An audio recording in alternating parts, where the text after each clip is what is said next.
अस्सलामु अलैकुम वरहमतुल्लाहि वबरकातुहू। सिफ़तुल वुदू। अल्हम्दुलिल्लाह वस्सलातु वस्सलामु अला रसूलिल्लाहि सल्लल्लाहु अलैहि व आलिहि व सहबिहि अजमईन व मन तबिअहुम बिइहसानिन इला यौमिद्दीन। अऊज़ु बिल्लाहि मिनश शैतानिर रजीम। बिस्मिल्लाहिर रहमानिर रहीम। या अय्युहल्लज़ीना आमनू इज़ा क़ुमतुम इलस्सलाति फ़ग़सिलू वुजूहकुम व अयदियकुम इलल मराफ़िक़ वम्सहू बिरुऊसिकुम व अर्जुलकुम इलल कअबैन। आज के इस शुभ सभा में मैं अपने मुस्लिम मित्रों तथा दोस्तों को वुज़ू का तरीक़ा बतलाना चाहता हूँ। वुज़ू एक महत्वपूर्ण उपासना और अहम इबादत है,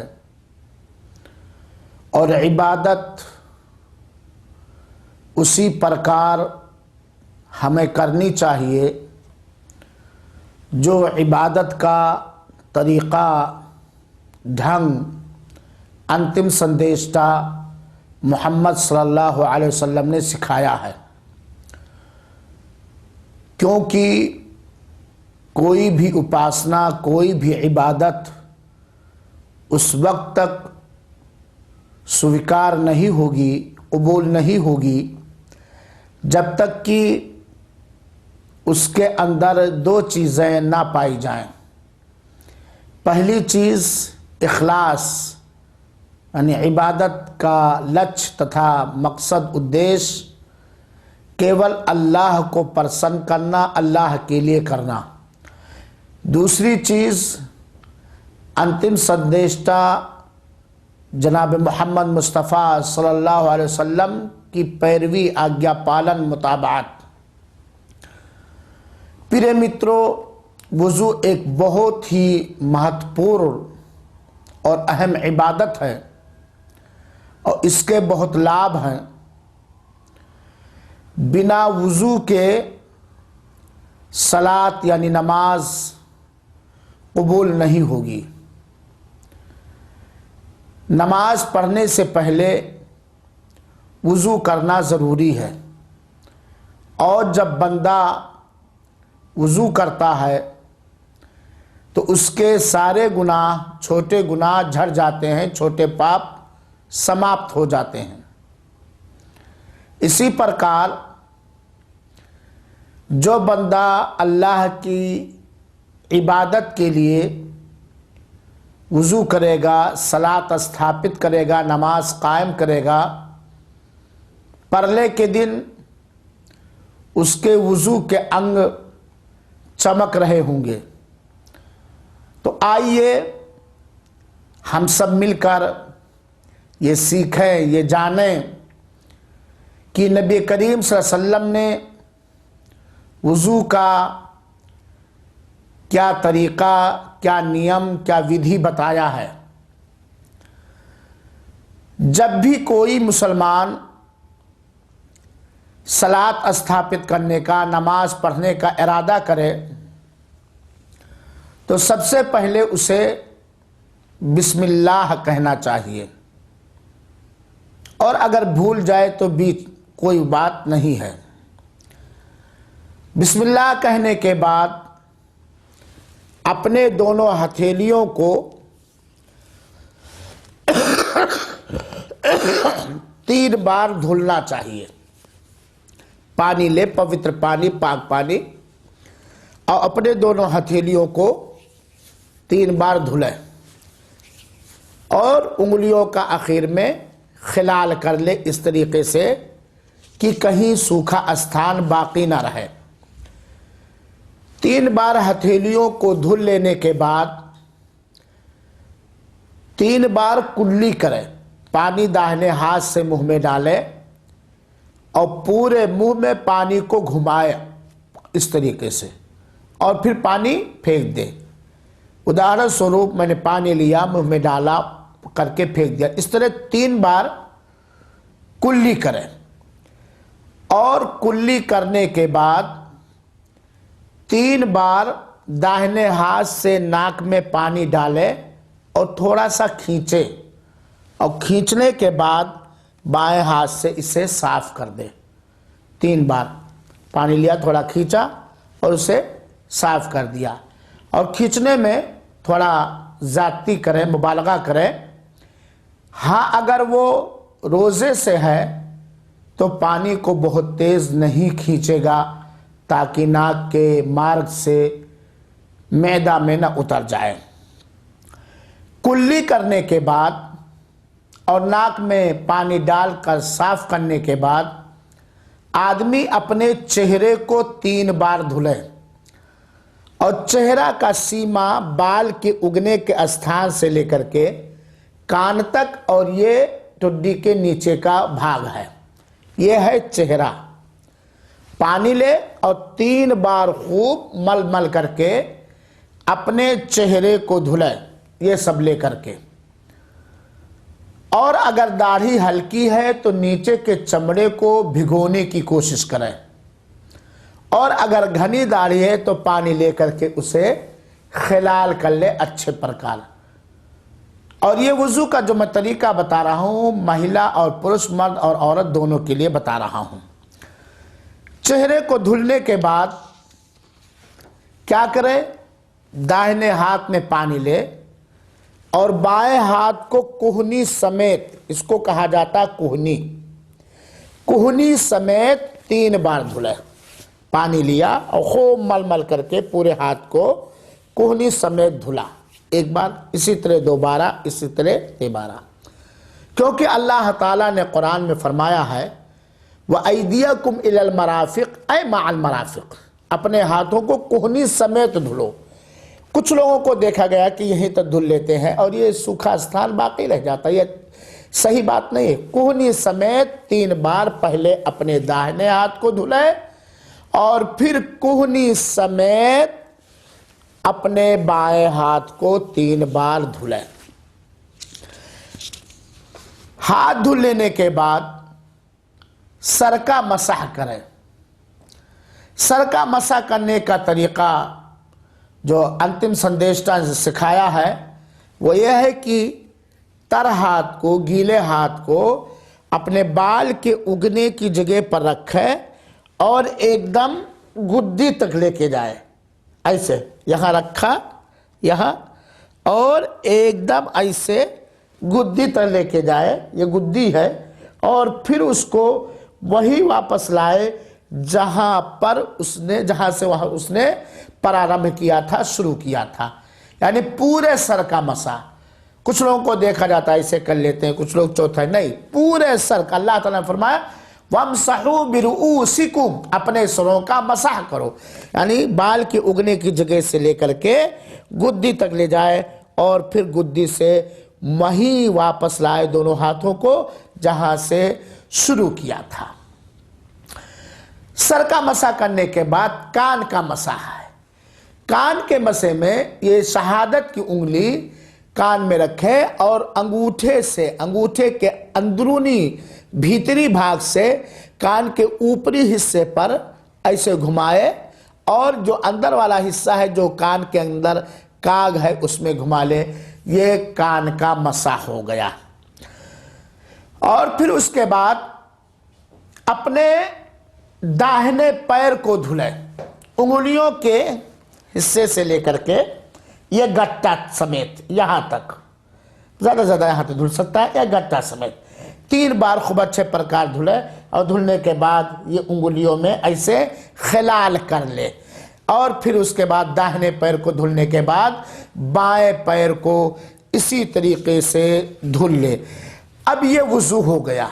तो वुज़ू का संक्षेप में तरीका, बिस्मिल्लाह कहा, पवित्र पानी लिया, बिस्मिल्लाह कहा, 3 बार दोनों हथेलियों को धुला और उसके बाद उंगलियों में खलाल कर लिया, फिर 3 बार कुल्ली किया, 3 बार नाक में पानी डाल के बाएं हाथ से साफ किया, और फिर अपने चेहरे को धुला। चेहरे को धुलने के बाद पहले दाहिने हाथ को कोहनी समेत धुला 3 बार, फिर बाएं हाथ को कोहनी समेत 3 बार धुला, फिर सर का मसेह किया, फिर कान का मसेह किया, फिर 3 बार दाहिने पैर को धुला और 3 बार बाएं पैर को धुला और पैरों को धुलने के बाद पैरों की उंगलियों में खिलाल कर लिया। वुज़ू से फारिग होने के बाद ये दुआ पढ़नी चाहिए, अशहदु अल्ला इलाहा इल्लल्लाह वहदहु ला शरीका लह व अशहदु अन्ना मुहम्मदन अब्दुहु व रसूलुहु अल्लाहुम्मा जअलनी मिनल तव्वाबीना अल्लाहुम्मा जअलनी मिनत तव्वाबीना व जअलनी मिनल मुतताहिरीन। ये वुज़ू का साधारण नियम और विधि और तरीक़ा हुआ। वुज़ू से के संबंध में कुछ महत्व बातें और मैं आपको बता दूं। बेहतर है, अच्छी बात है कि हर वुज़ू से पहले आदमी मिसवाक कर ले, क्योंकि अंतिम संदेशता ने कहा लौला अन अशुक्का अला उम्मती लअमरतुहुम बिस्सिवाक, अगर मेरे समुदाय पर यह बात कठिन न होती कि मिसवाक बार बार करना कठिन न होता तो मैं उन्हें मिसवाक करने का निर्देश एवं आदेश देता। दूसरी बात कि ये धुलने वाले अंग को कम से कम 1 बार धुलना वाजिब तथा अनिवार्य है और अधिक से अधिक 3 बार, 1 से लेकर 3 से अधिक हम उसको नहीं धो सकते हैं। अतः जो लोग हाथ को धुलने के बाद पानी इस तरह करते हैं, कुछ लोगों को आपने देखा होगा हाथ को धुलने के बाद फिर पानी लेते हैं फिर इस तरह करते हैं, ये अच्छी बात नहीं है, अंतिम संदेशता से साबित नहीं है। दूसरी बात कि जब आदमी नींद से जागने के बाद वुज़ू करने जा रहा है, सोया हुआ है, अब वो जा रहा है वुज़ू करके नमाज पढ़ने, तो वुज़ू प्रारंभ करने से पहले उसे हथेली को धुल लेना चाहिए, ज़रूरी है, क्योंकि आदमी नहीं जानता है कि सोते समय उसका हाथ कहाँ कहाँ गया। अंतिम संदेशता ने कहा है इदस्तयक़ज़ अहदुकुम मिन नौमिही, जब तुम में से कोई भी मनुष्य निंद्रा से नींद से होशियार हो जागे तो अपने हाथ को उस वक्त तक पानी के बर्तन में न डाले जब तक कि उसे 3 बार ना धुल ले। फ़इन्नहु ला यदरी ऐना बातत यदुहु, क्योंकि वो नहीं जानता कि उसका हाथ रात में कहाँ कहाँ गया है। इसी प्रकार वुज़ू से पहले एक बात और ज़रूरी है, वो ये है दिल में वुज़ू करने का इरादा करना, नियत करना, यानी दिल में ज़बान से कुछ नहीं पढ़ना है, दिल में ये नियत हो कि हम ये वुज़ू करने जा रहे हैं, वुज़ू करने जा रहे हैं, दिल में इरादा तथा नियत हो। और धुलने वाले अज़्म में आदमी को, अंग में चाहिए आदमी को वो दाहिने साइड से शुरू करें। चौथी बात यह है कि मेरे मित्रों, फजूल खर्ची ये अल्लाह को नापसंद और अपसंद है, नापसंद है। अल्लाह फजूल खर्ची पसंद नहीं करता। अतः ये अनिवार्य तथा आवश्यक है कि हम वुज़ू करने में अधिक पानी ना खर्च करें। टोटी खोल दिया, पानी गिर रहा, हम हाथ धुलें, आराम से पैर धुलें। यहाँ तक कि अगर समंदर के तट पे भी बैठे हो तो फजूल खर्ची ना करें। वुज़ू करने में उतने ही जल का प्रयोग करें, उतने ही पानी का इस्तेमाल करें जितना वुज़ू के लिए ज़रूरत तथा आवश्यक है। ये वुज़ू के बारे संबंध में कुछ बातें हैं। अब आइए ये बात भी जानना अनिवार्य है कि किन किन कामों से वुज़ू भंग हो जाता है, वुज़ू टूट जाता है। बहुत से लोग ये बात नहीं जानते हैं, चाहे वो मर्द हो या औरत, किन किन कामों से वुज़ू टूट जाता है। नंबर 1, पाखाना पेशाब के मार्ग से किसी चीज के निकलने से वुज़ू भंग हो जाएगा तथा टूट जाएगा, चाहे वो हवा हो या पानी हो या पेशाब हो या पाखाना हो, कोई भी चीज, चाहे मर्द हो या औरत। दूसरी चीज, बुद्धि खो जाने से, अकल खो जाने से वुज़ू भंग हो जाएगा, चाहे वो बुद्धि समाप्त हुई है बेहोशी की वजह से या किसी नशा के कारण या निंद्रा द्वारा, यानी आदमी को गहरी नींद आ गई, अब वो जान ही नहीं पाता क्या हो रहा है, तो बुद्धि खो जाने से वुजू भंग हो जाएगा। हाँ, अगर कोई मनुष्य वुजू करने के बाद थोड़ा सा ओंगरा, झपकी जिसको बोलते हैं, तो उससे वुजू भंग नहीं होगा। तीसरी चीज, ख्वाहिश से, शहवत से अपने हाथ से अपना शर्मगाह, गुप्तांग छू ले या किसी का छू ले, तो इससे भी वुजू भंग हो जाएगा। इसी प्रकार चौथी चीज वुजू को भंग करने वाली है ऊंट का मांस खा लेना। खाने पीने वाली हलाल चीजों में मात्र ऊंट का मांस ही एक चीज है जिसके खाने से वुजू भंग हो जाए, चाहे ऊंट का मांस हो या कलेजी हो या फेफड़ा हो या गुर्दा हो, कोई भी चीज हो। क्योंकि अल्लाह के रसूल अकरम सल्लल्लाहु अलैहि वसल्लम से सहाबी ने जब पूछा, अनतवद्दउ मिन लुहूमिल इबिली, क़ाला नअम, क्या जब मैं ऊंट का मांस खाऊं तो वुजू करूं? आप सल्लल्लाहु अलैहि वसल्लम ने कहा हाँ, और दूसरी हदीस में है तवद्दा, हाँ वुजू करो। तो ऊंट के मांस खाने से वुजू भंग हो जाएगा। अलबत्ता ऊंट का दूध पीने से वुजू भंग नहीं होगा, क्योंकि कुछ लोगों ने को अल्लाह के रसूल ने यह आदेश दिया कि ऊंट का दूध पिएं, सदक़े के ऊंट का दूध पिएं, और उन्हें वुजू लौटाने का आदेश नहीं दिया। तो इन कामों से वुजू भंग हो जाएगा। कौन कौन काम? पखाना पेशाब के मार्ग से कोई चीज़ निकल आए, बुद्धि समाप्त होने से, गुप्तांग यानी शर्मगाह छूने से, कपड़े के भीतर से, कपड़े के ऊपर से नहीं। हाँ, अगर कोई आदमी कपड़े के भीतर से बार बार छू रहा है और उसमें ख्वाहिश, सेक्स पैदा होता है, तो जब इंसान के शरीर में शहवत जागती है तो पानी का कतरा निकल आता है, उससे वुजू भंग हो जाएगा।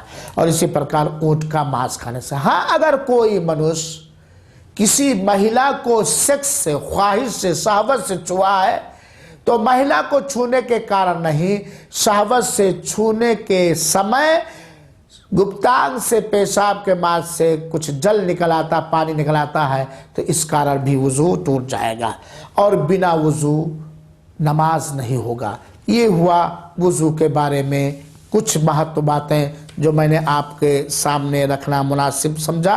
अल्लाह ताला से मैं ये प्रार्थना तथा दुआ करता हूँ कि अल्लाह ताला हमें उस प्रकार वुजू करने की तौफीक दे जिस तरह वो पसंद करता है, और बार बार वुजू करने की तौफीक दे। आमीन। व सल्लल्लाहु अलैहि वसल्लम अला नबियना मुहम्मद सल्लल्लाहु अलैहि वसल्लम।